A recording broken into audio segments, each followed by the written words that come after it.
Samantala mga kapuso, laking tuwa na rin po ng mga pasahero ng LRT2 dahil din po sa ipinatutupad na ring deskwento sa kanilang pamasahe simula ngayong araw. Lalo na po yung todo tipid dahil nga po sa patuloy na tumataas ng presyo ng petrolyo at ng mga pangunahing bilihin. At live mula rin po dito sa Quezon City, may unang balita si James Agustin. James, good morning.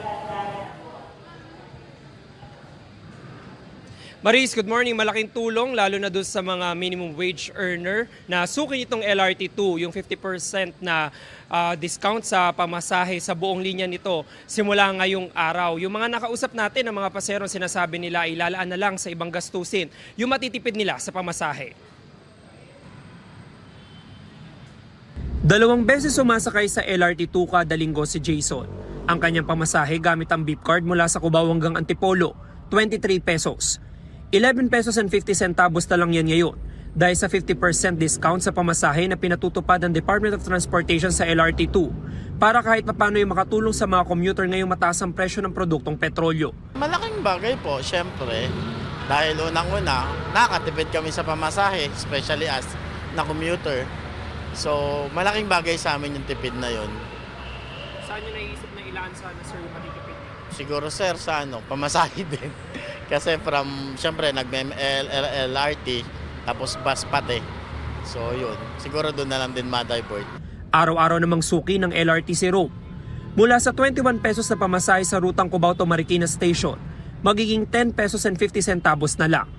For me, it's a good thing po since nagtaas na po talaga yung presyo ng gas. Yung matitipid mo, saan mo ilalaan yun? Sa pagkain, gano'n po. Imagine po 10 pesos araw-araw. Pwede na po sa ibang expenses. Malaking bagay lalo na sa minimum wage earner gaya ni Mara na mahalaga ang kada pisong matitipid. Nakakatulong na din naman sa amin po. Sa pagbawas din ng pamasahe. Saan nyo po ilalaan yung matitipid nyo? Siyempre po, mga anak din po kasi ako kaya nagtitipid-tipid na din po. Nakapaskil na ang discounted fare matrix sa bawat estasyon. Sa single journey ticket, 8 pesos hanggang 18 pesos depende sa destinasyon. Habang sa stored value card o beep card ay mula 6 pesos and 50 centavos hanggang 16 pesos and 50 centavos. Wala silang kailangang ipakita, pero yung nalilinawin ko yung naka 50% na ngayon, like yung mga estudyante, senior citizen, PWDs, 50% na sila, so wala nang further discount yon.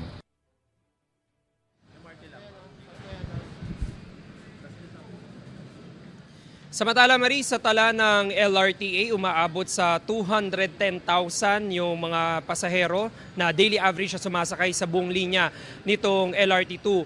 Mula po araw ng Lunes yan hanggang Linggo. Yan yung bilang na inaasahan ng LRTA na makikinabang araw-araw dito sa 50% na discount sa pamasahe. Yan manilitas mula po dito sa Cubao sa Quezon City. Ako po si James Agustin para sa GMA Integrated News. Igan, mauna ka sa mga balita, mag-subscribe na sa GMA Integrated News sa YouTube para sa iba't ibang ulat sa ating bansa.